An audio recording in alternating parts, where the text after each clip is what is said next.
Jennifer Soto. Shocking initial police interview. The local police have stated through her sources that Jennifer Soto will not be charged with a crime.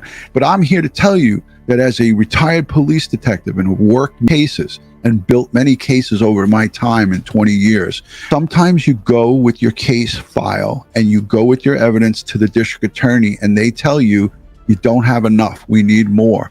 This doesn't mean that it's a done deal that Jennifer Soto will never be charged with anything as it pertains to her daughter, Madeline Soto. We know that she was assaulted for 7 years, documented on Stephan Stern's cellular devices and his external drives. We know from Jennifer Soto's own admission that she sanctioned this stuff. And we're all shocked and outraged by that. We are just mad as hell, and we're not going to take it anymore.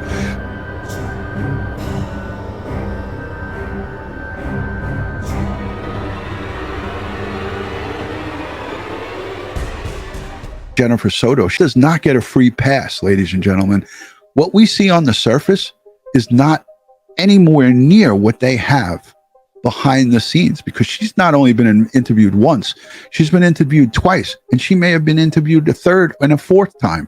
We do not know, because we don't have access to the case file. We've been following this major case of little Madeline Soto now since the beginning, since she was reported missing in Orange County in late February. This is a look at the 13-year-old girl's picture, and investigators ultimately found her dead in St. Cloud. This was back in early March. Police arrested this man, Stephan Stearns, for her murder. Prosecutors are seeking the death penalty. Stearns is the boyfriend of Maddie's mother. We interviewed them both before law enforcement found the teen's body. That's right. The interview with Soto takes place on February 27th, about 11:30 p.m., just after her daughter was reported missing. She has a hard time answering some of those questions, but sources tell me nothing so far she has done has been criminal. So at least for now, no charges will be filed. I just want to make it clear that you heard that news reporter. As of now, no charges will be filed. These are some of the things that you really might miss when you listen to this, because you're so outraged. You might miss these subtle little things that this news reporter said, that Jennifer Soto, as of right now, as of this day and second, this day and age right here we're in, she's not being charged. That doesn't mean that in 5 days from now, or in 3 days from now, or a month from now, or it doesn't matter when, she's not off the hook.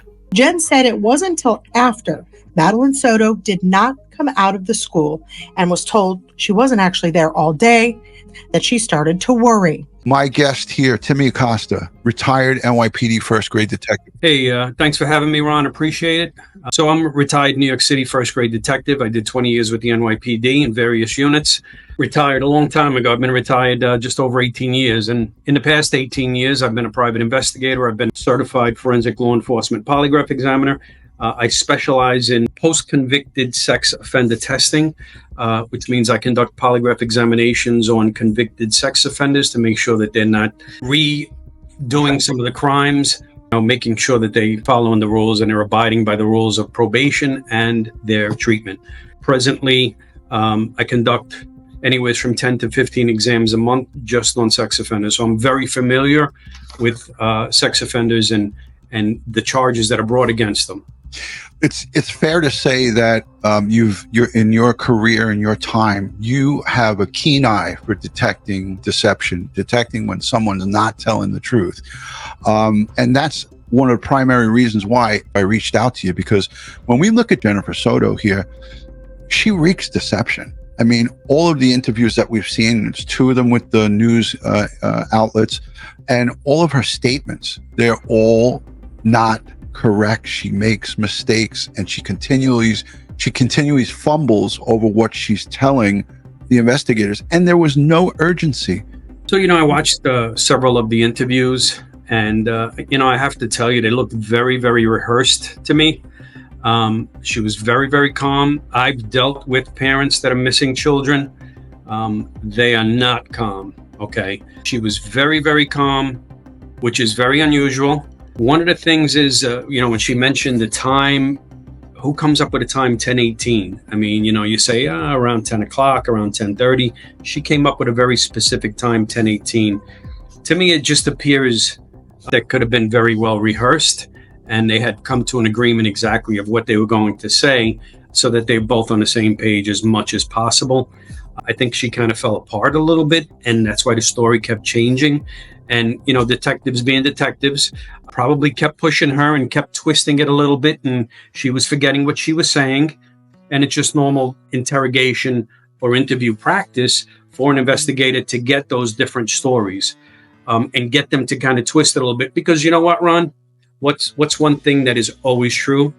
The truth is always the same.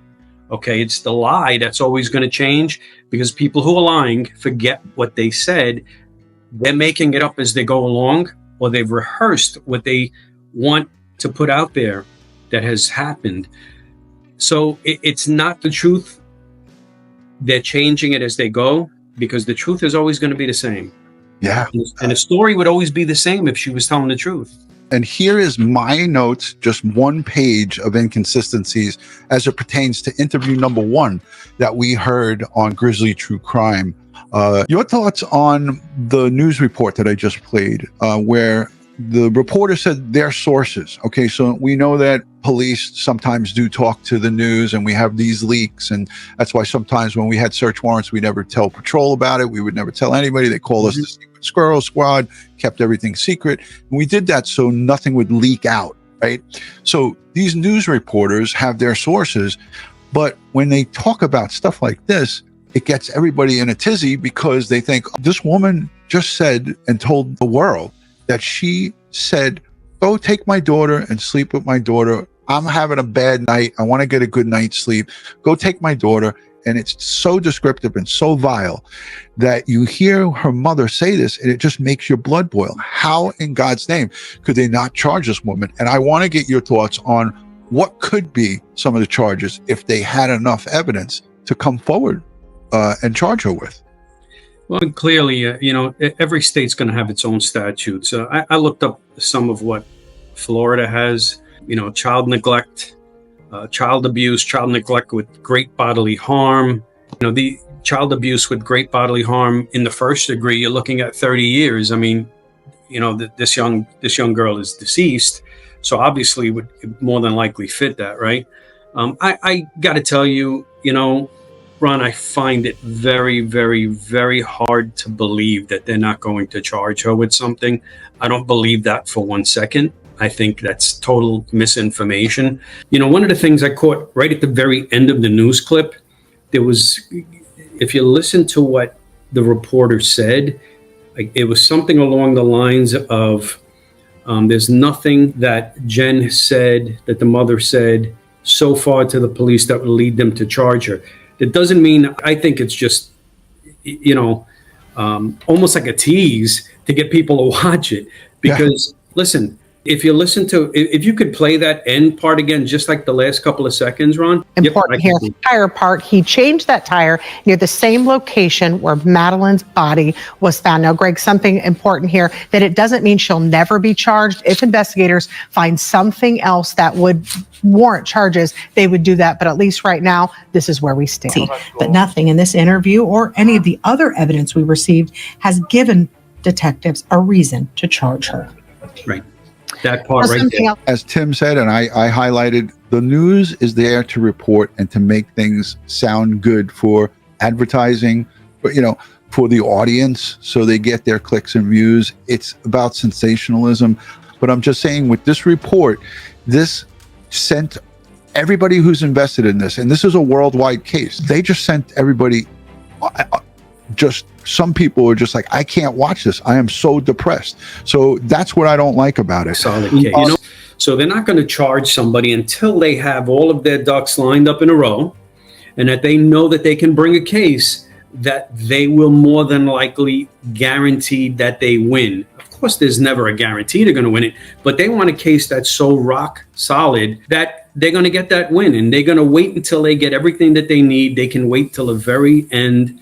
There's no statute of limitations with murder.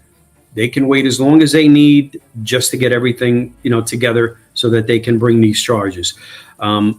We don't know what's going on behind the scenes. We don't know what other evidence that they have that they're not telling the public, that they're not telling the news media.